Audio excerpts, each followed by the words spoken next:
25वां सर्ग। श्री राम जी के पूछने पर विश्वामित्र जी का उनसे ताटका की उत्पत्ति, विवाह एवं शाप आदि का प्रसंग सुनाकर उन्हें ताड़का वध के लिए प्रेरित करना। अपरिमित प्रभावशाली विश्वामित्र मुनि का यह उत्तम वचन सुनकर पुरुष सिंह श्री राम जी ने यह शुभ बात कही। मुनि श्रेष्ठ, जब वह यक्षिणी एक अबला सुनी जाती है तब तो उसकी शक्ति थोड़ी ही होनी चाहिए, फिर वह 1000 हाथियों का बल कैसे धारण करती है।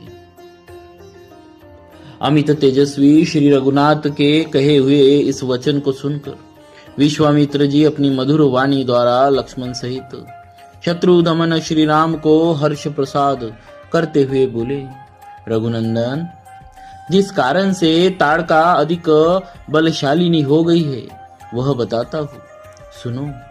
उसमें वरदान जनित बल का उदय हुआ है, अतः वह अबला होकर भी बल धारण करती है, सबला हो गई है। पूर्व काल की बात है, सुकेतु नाम से प्रसिद्ध एक महान यक्ष थे। वे बड़े पराक्रमी और सदाचारी थे, परंतु उन्हें कोई संतान नहीं थी, इसलिए उन्होंने बड़ी भारी तपस्या की। श्री राम, यक्षराज सुकेतु की उस तपस्या से ब्रह्मा जी को बड़ी प्रसन्नता हुई।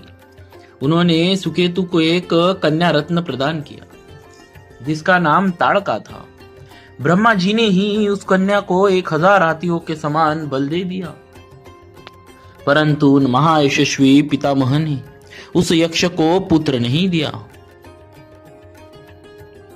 उसके संकल्प के अनुसार पुत्र प्राप्त हो जाने पर उसके द्वारा जनता का अत्यधिक उत्पीड़न होता।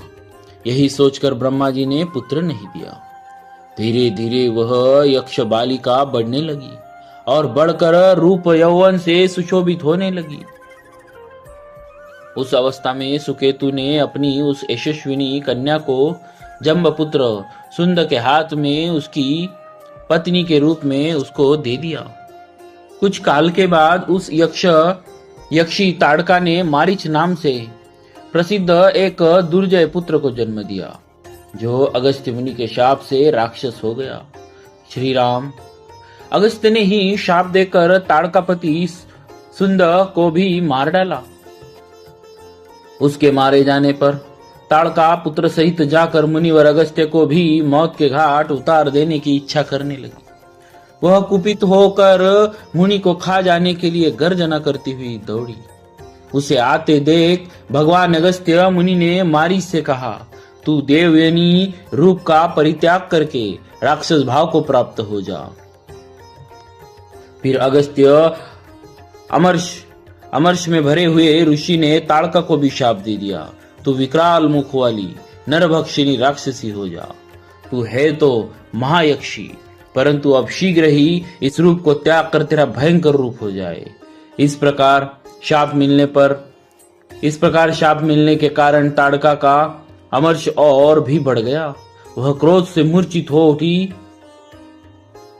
और उन दिनों अगस्त्य जी जहां रहते थे उस सुंदर देश को उजाड़ने लगी। रघुनंदन, तुम गौओं और ब्राह्मणों का हित करने के लिए दुष्ट पराक्रम वाली इस परम भयंकर दुराचारिणी यक्षिणी का वध कर डालो। रघुकुल को आनंदित करने वाले वीर, इस शापग्रस्त ताड़का को मारने के लिए तीनों लोकों में तुम्हारे सिवा दूसरा कोई पुरुष समर्थ नहीं है। नरश्रेष्ठ, तुम स्त्री हत्या का विचार करके इसके प्रति दया न दिखाना। एक राजपुत्र को चारों वर्णों के हित के लिए स्त्री हत्या भी करनी पड़े तो उससे मुंह नहीं मोड़ना चाहिए। प्रजा पालक नरेश को प्रजाजनों की रक्षा के लिए क्रूरता पूर्वक या क्रूरता रहित, पातक युक्त अथवा सदोष कर्म भी करना पड़े तो कर लेना चाहिए। यह बात उसे सदा ही ध्यान में रखनी चाहिए। जिसके ऊपर राज्य के पालन का भार है उसका तो यह सनातन धर्म है। कुकस्थ कुलनंदन, ताड़का महापापिनी है, उसमें धर्म का लेश मात्र भी नहीं है, अतः उसे मार डालो। नरेश्वर, सुना जाता है कि पूर्व काल में विरोचन की पुत्री मंथरा सारी पृथ्वी का नाश कर डालना चाहती थी।